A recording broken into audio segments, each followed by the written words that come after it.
Baay'inaan namoonni addunyaa kanarra jiraannu sammuu keenya ijaarsuun dursa qaama keenya ijaaruudhaaf oliif jechaa oolla. Isas ispoortiiwwan gosa adda addaa hojjechuudhaan kanneen akka atileetiksii, kanneen akka jiimnaastikii, kanneen akka humna kaasuu fi kanneen kana fakkaatan qaama keenya ijaaruuf oliif gad jechaa oolla. Garuu dubbiin akkas miti. Qaama keenya ijaaruun dursa sammuu keenya ijaaruutu filatamaadha.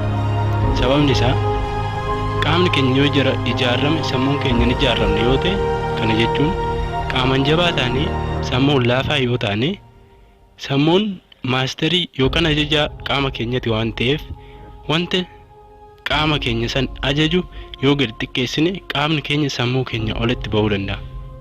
Kanaaf qaamni keenya sammuu keenya ajajamuu dhabuu isaatiin guyyaa guyyaatti cubbuuwwan dogoggoroowwan garaagaraa hojjechaa oolla.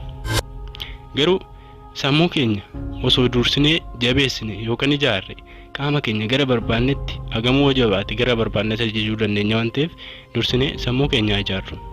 Isas maal gochuudhaan kitaabolee garaagaraa dubbisuudhaan sammuu keenya ijaaru. Akkuma qaama keenya ispoortiin guddisu sammuu keenya dubbisuun ni guddisa.